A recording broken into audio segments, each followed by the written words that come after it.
So for this lesson, I'm going to be talking about ancient and classical Greek mathematicians. I know a lot of times we think that things from the past don't apply to us now, but what I think is really interesting is how much Greek mathematics really has influenced what we know today. And it's kind of interesting. And some of the most famous names out there are from this era. So it's kind of fascinating. Thales, um, I wasn't as familiar with him whenever I began this study, but I thought he was kind of interesting. He's credited with really beginning the Greek scientific enterprise. He started with stating some of the first abstract propositions. But what I think is so interesting about him is if you look at when he was alive, which was 624 to 547 BCE, before Christ, a very long time ago, he is actually who started the determining heights based on shadows, and he was dealing with the pyramids. And I just thought that was so fascinating, um, that that's how he thought all the way back then. And it was just fascinating to me. But of course, one of the most famous mathematicians from that era really wasn't even a mathematician, was Pythagoras. And of course, he had a school of followers. He was really more of a mystic than a mathematician. His followers later on were really more mathematician based, but they were vegetarians and they didn't really um, were really more religious than anything. So I would really consider it more of a religious order or a philosophical school.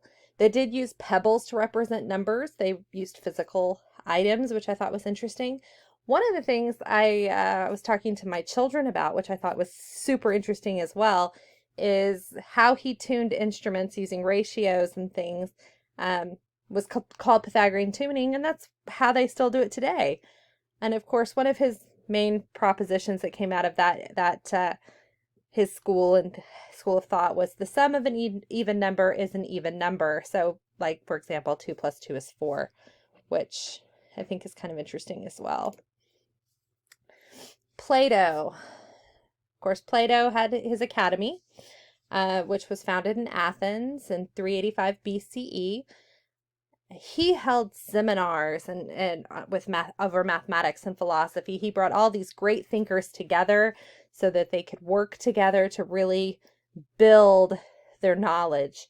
Um, One of the things I find fascinating as a teacher myself is how I learn so much from my peers and my colleagues when we reflect together and communicate. And really, he started that belief of working together with all these intellectuals together to build something better. His most famous work was The Republic. One thing about his school is he really focused on arithmetic, plane geometry, solid geometry, astronomy, and music. Of course, you can't think of Plato and not think of his Platonic solids like the tetrahedron and all of the all of the hedrons, dodecahedrons, and things like that. And then you have Aristotle. Of course, Aristotle is, in my opinion, one of the most fascinating Greek mathematicians. Um, of course, he was a student of Plato through until Plato's death. But one of the things about Aristotle that I always joke whenever I teach this in school is how he used syllogisms to to build his arguments. If you build from truth to truth, you should have a truth at the end. I always jokingly say that this when I teach this is um, if you've ever babysat a little kid, right?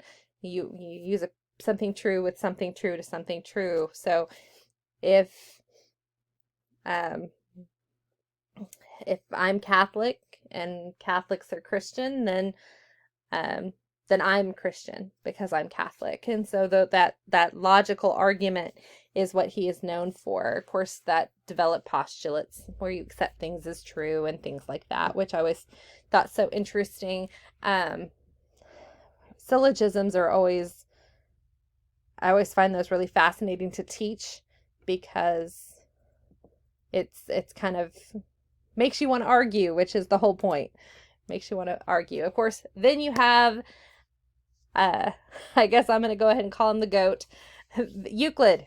Euclid really organized the knowledge that he had. He worked in the Library of Alexandria, and he took works from mathematicians before him and kind of organized it in a way to explain it to others. Um, I've always said that Euclid, in my opinion, is one of the most interesting people because his work of the elements, of course, is one of the most used books in the history of mankind, second only, I think, to probably to the Bible. And the first book talks about Pythagoras's theorems and its converse, and then he goes, of course, builds from proof to proof to proof. Really doesn't have problems in this textbook so much as it explains how math builds on itself, which I think is so important for people to understand, that you cannot learn mathematics without the foundation. And he starts at the beginning with the basic definitions and builds from there. Archimedes, what I think is so great about Archimedes is he was more practical.